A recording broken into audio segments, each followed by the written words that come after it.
Bonjour mes super élèves, comment vous allez? Vous allez bien? J'espère bien. Aujourd'hui, on va voir une nouvelle leçon de conjugaison.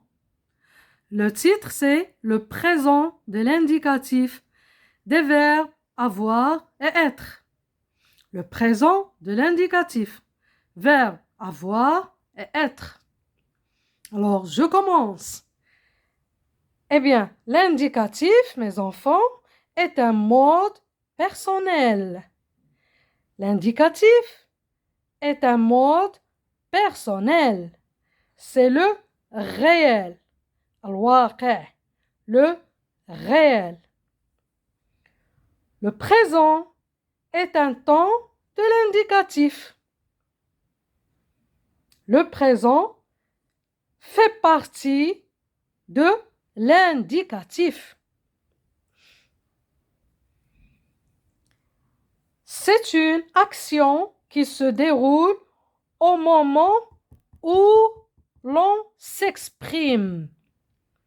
Le présent, c'est quand on parle, on fait, on met l'action au moment où on parle. C'est ça le présent de l'indicatif. Exemple, il fait beau aujourd'hui. Quand je dis il fait beau aujourd'hui, c'est-à-dire maintenant, aujourd'hui, à ce moment-là, il fait beau.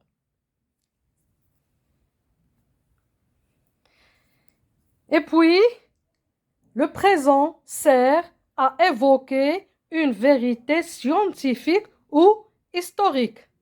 Donc, c'est le deuxième type du présent. Il peut évoquer une vérité scientifique ou une vérité historique. Exemple, la Terre tourne autour du Soleil. C'est une vérité scientifique. Elle est toujours là. La Terre tourne jusqu'à maintenant, depuis avant et jusqu'à maintenant. La Terre tourne. C'est pourquoi on a employé le présent.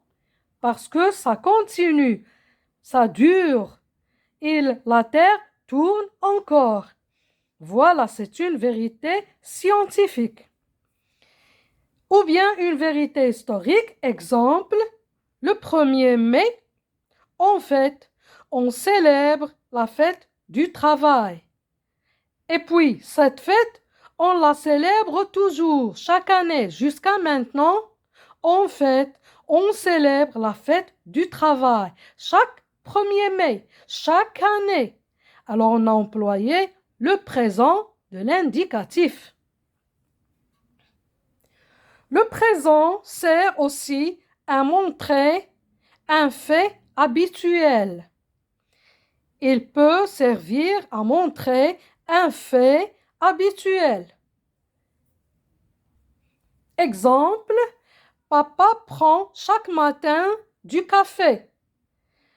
Papa, chaque matin, aujourd'hui, demain, hier, toujours, il a l'habitude de prendre chaque matin du café. C'est une habitude. Alors là, on emploie le présent. Papa prend chaque matin du café.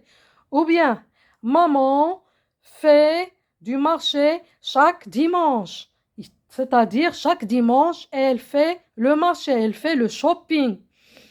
Une habitude qui se répète. Alors, ici, là, on utilise, on emploie le présent de l'indicatif. Alors, pour montrer comment ça se construit, la conjugaison du présent de l'indicatif, j'ai commencé par le verbe avoir au présent. Je vais vous montrer comment on conjugue le verbe avoir au présent de l'indicatif. Première personne du singulier, c'est je.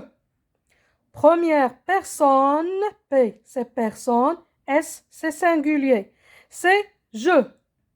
Je dis, j'ai un ballon. Maintenant, j'ai un ballon. Deuxième personne du singulier, c'est tu. Tu as de la chance. Tu. Deuxième personne du singulier, c'est tu. Alors, verbe avoir, je dis tu as de la chance. Troisième personne du singulier, c'est il, elle, on.